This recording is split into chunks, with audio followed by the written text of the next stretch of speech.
Assalamualaikum warahmatullahi wabarakatuh. Anak-anak sedang menyaksikan channel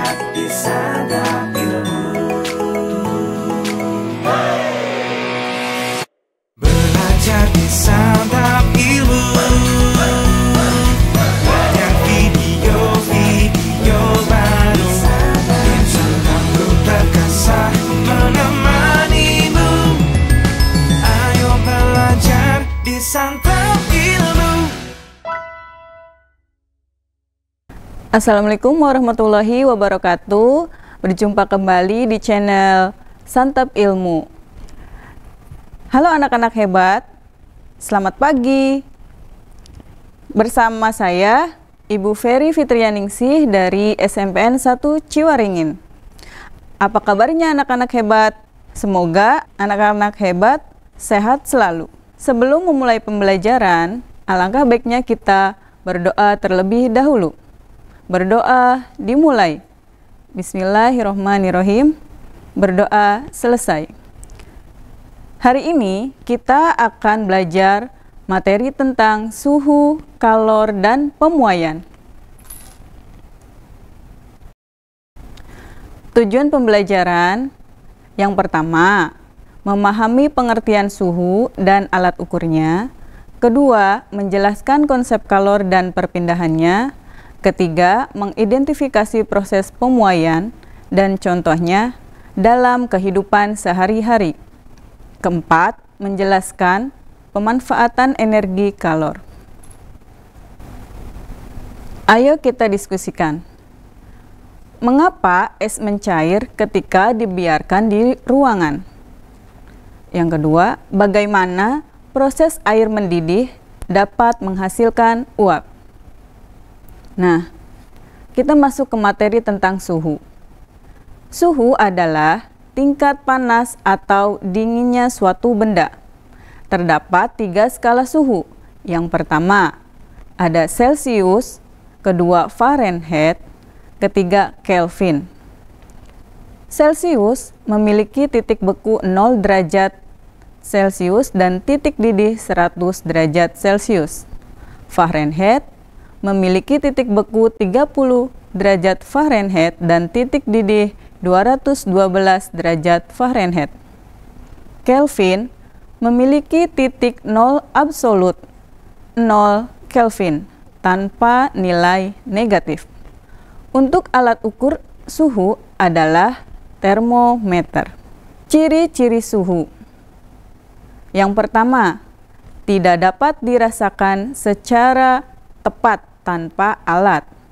Kedua, suhu rendah menyebabkan benda terasa dingin. Suhu tinggi menyebabkan terasa panas.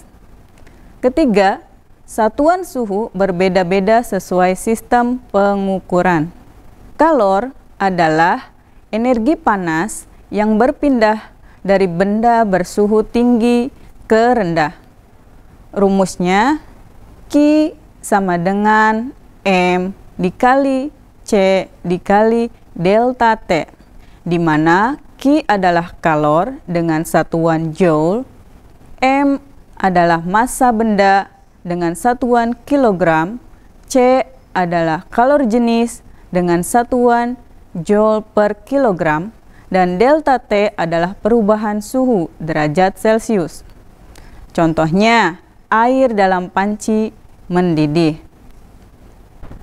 Perpindahan kalor dibagi menjadi 3 macam. Yang pertama, konduksi, yang kedua, konveksi, yang ketiga, radiasi. Konduksi, perpindahan kalor tanpa melalui zat perantara atau zat padat tanpa disertai perpindahan partikel. Yang kedua, konveksi, perpindahan kalor melalui zat cair atau gas disertai perpindahan partikel. Dan yang ketiga, radiasi, perpindahan kalor tanpa perantara melalui gelombang elektromagnetik. Apa sih perbedaan antara suhu dengan kalor? Kalau suhu itu menunjukkan derajat panas, sedangkan kalor adalah energi panas yang mengalir antar benda. Pemuaian adalah perubahan ukuran benda akibat perubahan suhu. Terdapat 3 jenis pemuaian. Di antaranya, pemuaian panjang, pemuaian volume, dan pemuaian cairan.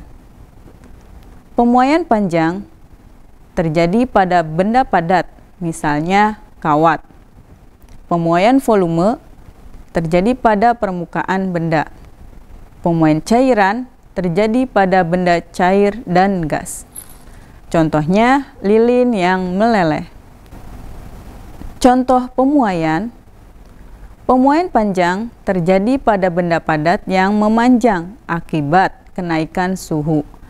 Contohnya, rel kereta api.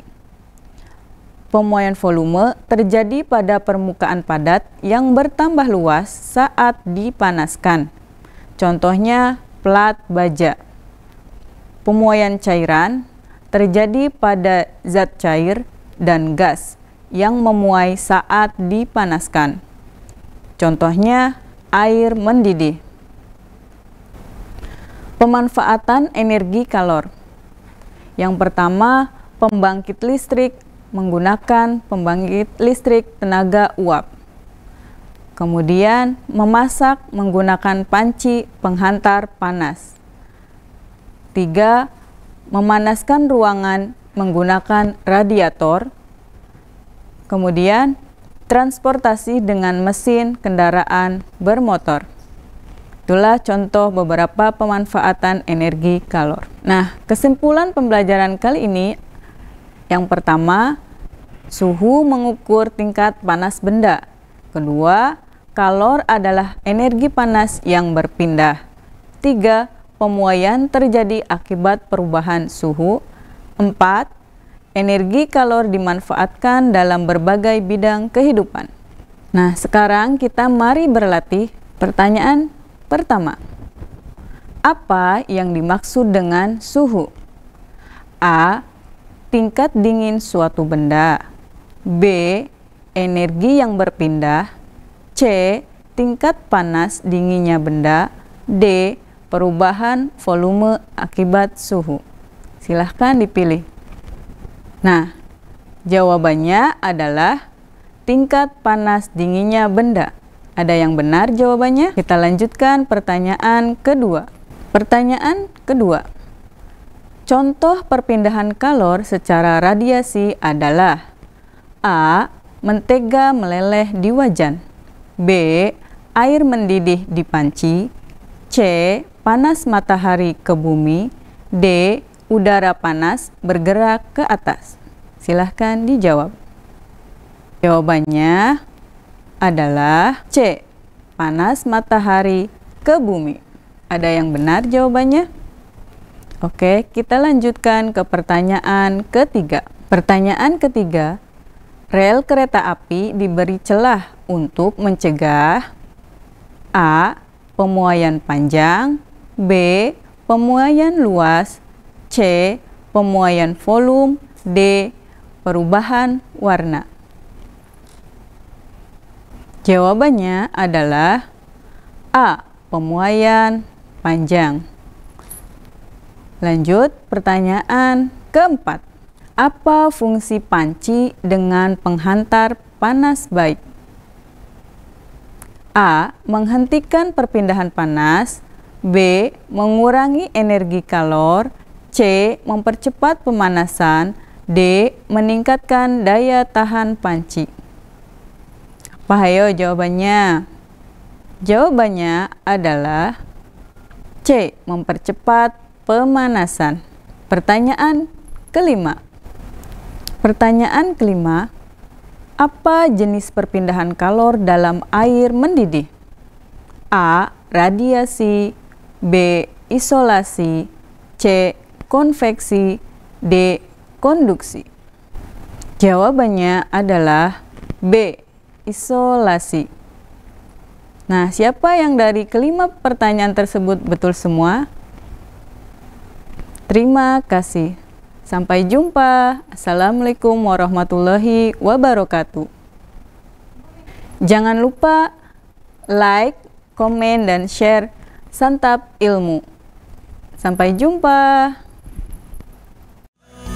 Terus dukung channel Santap Ilmu dengan like, subscribe, dan share konten-konten kami ke teman-teman kamu ya. Sampai bertemu di konten berikutnya. Disantap